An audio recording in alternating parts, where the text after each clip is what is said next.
नमस्कार विद्यार्थियों, श्रीमती मोरी देवी तापड़िया कन्या महाविद्यालय जसवंतगढ़ के YouTube चैनल पर मैं आपका हार्दिक स्वागत करता हूं। मैं प्रवक्ता चंद्र प्रकाश गुर्जर। आज की क्लास हमारी BA प्रथम वर्ष के छात्रों हेतु इतिहास विषय की होगी। हम बात करते हैं तो हम जो अपना प्राचीन एंशिएंट इंडियन हिस्ट्री को पढ़ रहे हैं, उसके तहत हमारा पहला चैप्टर है जो स्रोतों का सर्वेक्षण, उसे हम पढ़ रहे हैं सर्वे ऑफ द सोर्स, जिसके तहत हम प्राचीन भारतीय इतिहास के स्रोतों के बारे में पढ़ रहे हैं। प्राचीन भारतीय इतिहास के स्रोतों की बात की जाए तो हमने इनका वर्गीकरण 4 भागों में किया था। प्राचीन भारतीय इतिहास को जानने में जो सहायक और महत्वपूर्ण सिद्ध होते। तो बात करें तो पहला हमने जो धार्मिक ग्रंथों के बारे में पढ़ लिया, पहला वर्गीकरण धार्मिक ग्रंथ हम पढ़ चुके हैं।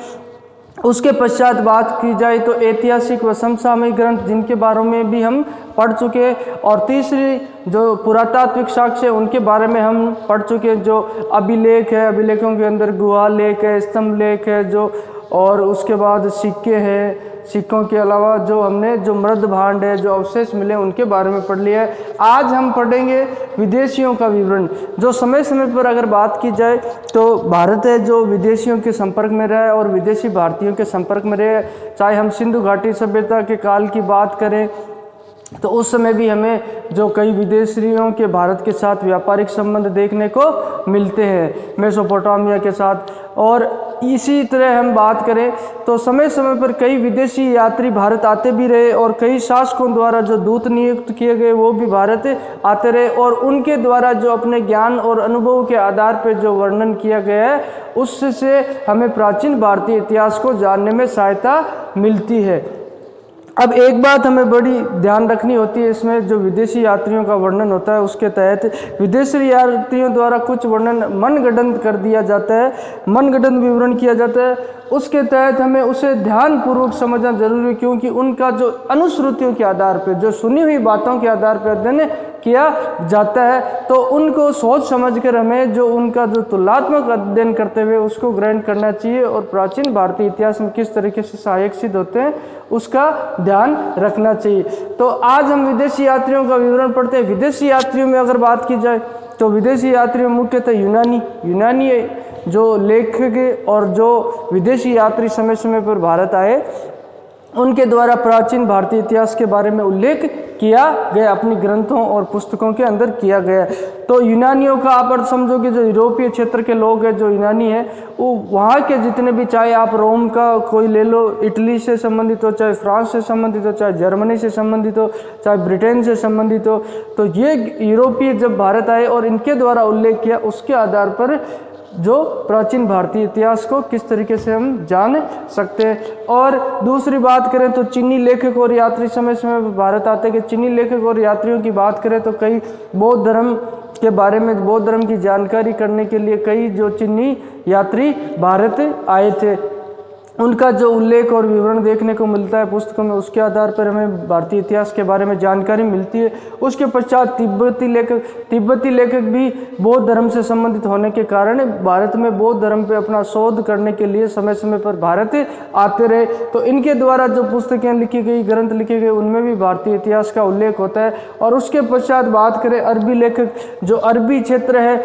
जब इस्लाम का उदय हो जाता है तो इस्लाम का उदय होने के पश्चात कई अरबी लेखक, और भारत में जब दिल्ली सल्तनत की स्थापना होती है और इस्लाम राज्य की स्थापना हो जाती है तो कई जो फारस का राज्य, फारस जिसे ईरान का क्षेत्र कहते हैं, ईरान से, अफगानिस्तान से कई यहाँ यात्री आते हैं और उनके द्वारा अपना अपना विवरण प्रस्तुत किया जाता है। उसी विवरण के आधार पर हमें प्राचीन भारतीय इतिहास के बारे में जानकारी मिलती है। तो आज हम मुख्यतः यूनानी लेखकों के बारे में पढ़ेंगे। अब यूनानी लेखकों में कौन कौन से लेखक आए उनके बारे में चर्चा करेंगे और उन लेखकों ने क्या क्या भारत का विवरण प्रस्तुत किया है जिसे हमें प्राचीन भारतीय इतिहास को जानने में सहायता मिले। अगर यूनानी लेखकों की बात करें तो जिनके लिखित साक्ष्य के आधार पर यह माना जाता है कि 6ठी शताब्दी ईस्वी पूर्व से यूनानी लेखक भारत के संपर्क में है। और पहले ये स्थल मार्ग से संपर्क में थे, स्थल मार्ग के द्वारा ही भारत आते थे। जल मार्ग की खोज तो बहुत समय पश्चात जो 1498 में आपको याद होगी जो वास्को डी गामा द्वारा की गई है। कब की गई? 1498 ईस्वी द्वारा। 1498 ईस्वी में Vasco D gamma 1498 Vasco D gamma. कई बार कई विद्यार्थी भ्रमित हो जाते हैं कि भारत की खोज किसने की? भारत की खोज तो वास्को डी गामा ने की। ये भारत की खोज वास्को डी गामा ने नहीं की, भारत तो पहले से ही था, कोई 1498 ईस्वी में थोड़ी न बनता है। यहाँ पे वास्को डी गामा द्वारा जल मार्ग के द्वारा, वास्को डी गामा ने जल मार्ग के द्वारा भारत की खोज ली, यानी जल मार्ग की खोज की, जिसके द्वारा भारत तक पहुंचा जाए। जो समुद्री मार्ग से होते हुए भारत तक पहुंचने के रास्ते की खोज वास्को डी गामा द्वारा की गई है, न कि भारत की खोज वास्को डी गामा द्वारा की गई है। तो जब 1498 ईस्वी से पहले जितने भी ये जो विदेशी थे वो स्थल मार्ग के द्वारा ही भारत से संबंधित थे। और जो पश्चिमोत्तर दर्रे की बात करें, जो कुर्रम है और जो दर्रे हैं कई पश्चिमोत्तर जो सुलेमान पर्वतमाला पे, तो उन्हीं दर्रों के जो दर्रे का मतलब रास्ता है, उन्हीं रास्तों से भारत आते थे विदेशी और निरंतर भारत के संपर्क में यहाँ से व्यापार भी करते थे। तो अब 6ठी शताब्दी ईस्वी पूर्व बात करें तो 6ठी शताब्दी ईस्वी पूर्व है जो यूनानी भारत के संपर्क में आने लग जाते हैं और वह निरंतर भारत के बारे में जो अपने ज्ञान अनुभव के आधार पर भारत के बारे में अपनी पुस्तकों में उसका विवरण करते हैं। तो हम मुख्यतः जो यूनानी लेखक आए हैं उनके बारे में यहाँ जानेंगे। तो स्काईलैक्स नाम के एक यूनानी लेखक है, स्काईलैक्स की बात करें तो ये कौन थे? अगर देखा जाए तो जो फारस का सम्राट है, यानी फारस राज्य यानी ईरान का जो शासक था 5वीं शताब्दी ईस्वी पूर्व की समथिंग बात है ये। तो अगर आज से आकलन किया जाए तो कम से कम 2500 साल पहले की बात है। तो दारा वहाँ का शासक था और ये यूनानी सैनिक था जो दारा के वहाँ पे नौकरी करता था। दारा का सैनिक था, वहाँ नौकरी करता था। इसे क्या काम दिया गया? इसे जो सिंधु क्षेत्र के बारे में जानकारी हासिल करने के लिए भेजा गया था और इसके द्वारा अपनी पुस्तकों में सिंधु घाटी, जो सिंधु नदी का क्षेत्र है, उन क्षेत्रों के बारे में भारत का उल्लेख किया जाता है।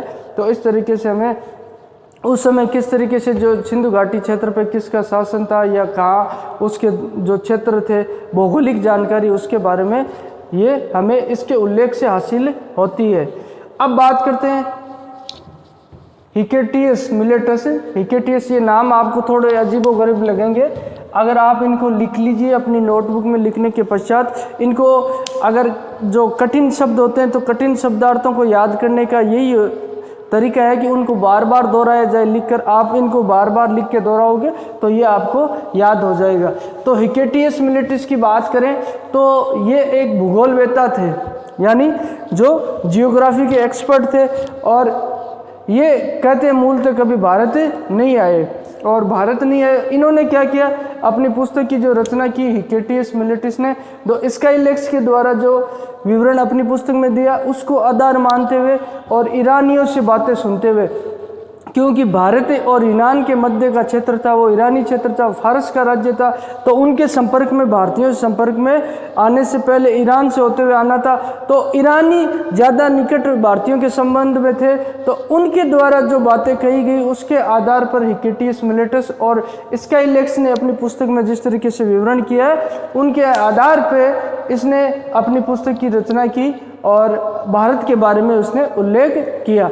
अब बात करते हैं हेरोडोटस की। तो इतिहास के स्टूडेंट को इस व्यक्ति का नाम जानना अत्यधिक आवश्यक है। जो इतिहास का स्टूडेंट है उसे हेरोडोटस से परिचित होना बहुत ज़रूरी है।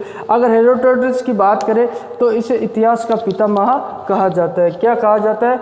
इतिहास का पिता कहा जाता है। ये आप अपनी जो नोटबुक है उसमें नोट कर सकते हो। इतिहास का पिता किसे कहा जाता है? हेरोडोटस को कहा जाता है।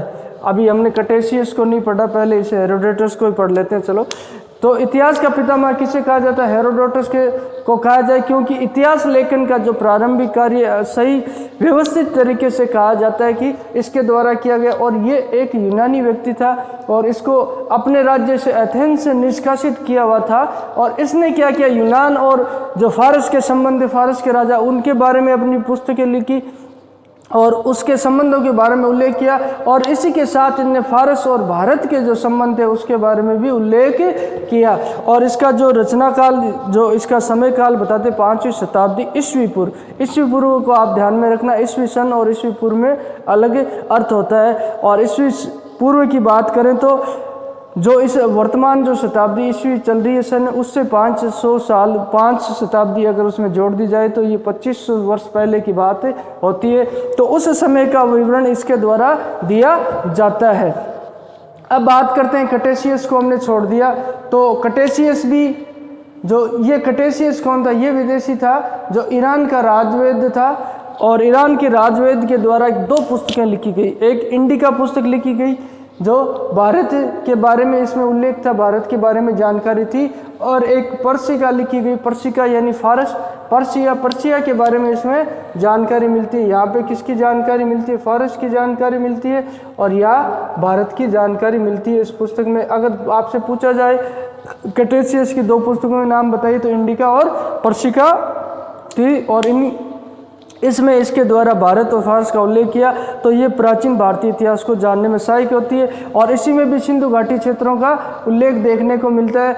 और हिकेटियस की जो पुस्तक है उसमें भी सिंधु घाटी सभ्यता, जो सिंधु नदी के आसपास के जो क्षेत्र है उनका ही उल्लेख देखने को मिलता है। और अब हेरोडोटस ने जो हिस्टोरिका इसकी पुस्तक की बात करें तो हिस्टोरिका इसकी पुस्तक है, और ये जो पश्चिमोत्तर क्षेत्र में, भारत के जो पश्चिमोत्तर क्षेत्र है, जो पाकिस्तान की तरफ का एरिया ले लो आप, चाहे ये जो है जो पंजाब का, हरियाणा का जो क्षेत्र है, जो उस क्षेत्र में जो पश्चिमोत्तर क्षेत्र की कई विभिन्न जातियां थी, जो जातियां थी उनके बारे में भी उल्लेख हेरोडोटस के द्वारा किया जाता है। अगर बात की जाए तो ये जितने जो यूनानी लेखक हुए हैं और जो इनके बारे में हमने पढ़ा, ये सिकंदर के आक्रमण से पूर्व के थे, और 326 ईस्वी पूर्व, 326 ईस्वी पूर्व, 26 ईस्वी पूर्व यानी BC, बिफोर क्राइस्ट सिकंदर का आक्रमण होता है। उससे पहले ये जो यूनानी लेखक भारत के बारे में लिख चुके हैं, और इनके द्वारा विवरण यूनान जो सिकंदर के आक्रमण से पूर्व दिया गया। सिकंदर का नाम आपने सुना होगा, जिसे अलेक्जेंडर कहा जाता है। और अब सिकंदर के साथ जो यात्री आते हैं उनके बारे में हम जानेंगे, और जिनके द्वारा किए गए उल्लेख अपने ग्रंथों में भारत के बारे में हमें जानकारी मिलती है। तो निर्याकस नाम का व्यक्ति आता है, और ये कौन होता है, सिकंदर के जहाजी बेड़े का सेनापति है। इसके द्वारा जो सिकंदर के आक्रमण के दौरान भारतीय क्षेत्रों के बारे में उल्लेख करते हुए अपनी पुस्तक लिखी जाती है, और अपनी बातों जो पुस्तकों के आधार पर भारत का उल्लेख किया जाता है। और उन्हीं में से दूसरा व्यक्ति था ओनेसाइक्रिटस की बात की जाए, इनका आप काठिन्य निवारण का यही होता है कि आप उसे बारंबार दोहराते रहो, और ये शब्द आपको जो कठिन लग रहे हैं इनको आप बार बार लिखिए और दोहराते रहिए, आपको ये याद हो जाएंगे। ओनेसाइक्रिटस की बात की जाए तो इसने सिकंदर की जीवनी के बारे में लिखी, और सिकंदर की जीवनी के बारे में लिखी तो बोले भारतीय इतिहास के बारे में क्या जानकारी मिलती है, तो सिकंदर की जीवनी में भारत पे आक्रमण किया गया था, और उसी समय की जानकारी हमें ओनेक्रिटस के लेखों से मिलती है। एरिस्टोबुलस भी की है, ये भी सिकंदर के साथ आया था।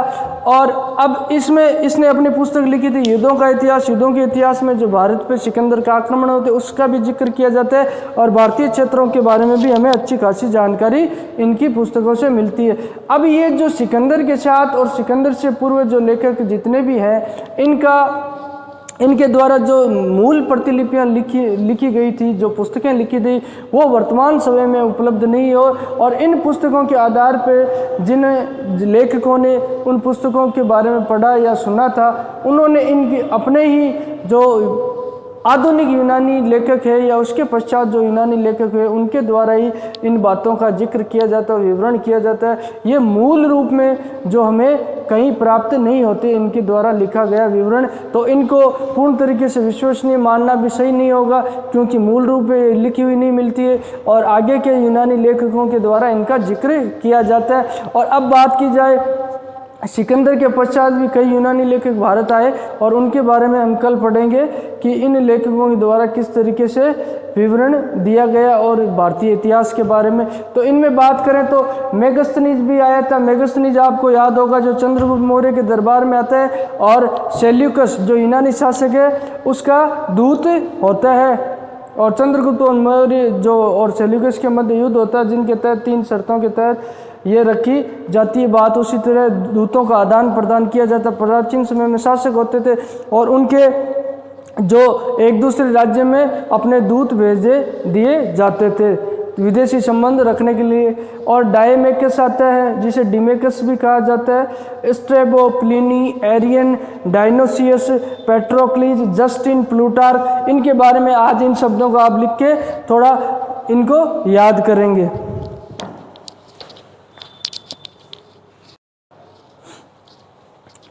आज की क्लास में हमने जो विदेशी यात्रियों के विवरण के तहत जो यूनानी लेखकों के बारे में जाना है, और प्राचीन भारतीय इतिहास की बात करें तो मुख्यतः यूनानी, चीनी और तिब्बती लेखकों और यात्रियों के विवरण से ही भारतीय इतिहास के बारे में बहुत कुछ जानकारी हासिल होती है। और यूनानी लेखकों के नाम तो आपको अटपटे ही लग रहे होंगे, मुझे पता है कि ये जो इस तरीके से नाम आ रहे हैं कभी आप इनसे रहे नहीं, रूबरू हुए नहीं, तो ये नाम आप बार बार लिख के याद कीजिए और आपको ये याद हो जाएंगे, ऐसी बात नहीं। स्काइलेस है, चाहे हेरोडोटस है, हेरोडोटस इसके बारे में जानना जरूरी है, इतिहास का पितामह है। डिकेटियस मिलेटस है और कटेशियस है, इसे टेशियस भी कहा जाता है कई जगह, ओनेसाइक्रिटस, एरिस्टोबुलस, और ये जो सिकंदर के पश्चात आए इनके बारे में हम कल की क्लास में जानेंगे। Megasthenes, Deimachus, Deimachus, Strabo, Pliny, Arrian, Dionysius, Patrocles, Justin, Plutarch.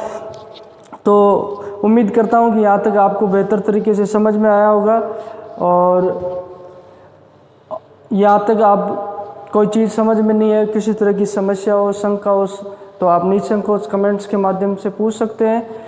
और आज की क्लास में हम इतना ही पढ़ेंगे। और अपने जो YouTube चैनल है कॉलेज का, उसको ज़्यादा से ज़्यादा आप सब्सक्राइब कीजिए। और ये जो वीडियोज़ है मैं अवेलेबल करा रहा हूँ आपको, कई जो किताबों से, स्रोतों के माध्यम से जानकारी जुटा कर आप तक पहुँचा रहा हूँ, मैं बेहतर प्रयास कर रहा हूँ। तो अगर आपके कोई परिचित है जो प्रतियोगिता परीक्षाओं की भी तैयारी कर रहे हैं तो उनके लिए भी उपयोगी, उनके जो प्रतियोगिता परीक्षाओं की तैयारी की दृष्टि से भी ये उपयोगी होने वाले हैं, तो आप इनको नोट डाउन करते रहिए और अपनी जो नोटबुक है उसमें नोट्स के रूप में बनाते रहिए। ये आपके लिए बहुत ही उपयोगी, सहायक और सिद्ध होंगे। तो आज की क्लास में इतना ही, और आगे की क्लास में मिलेंगे आने वाली क्लास में। तो आज के लिए बहुत बहुत धन्यवाद।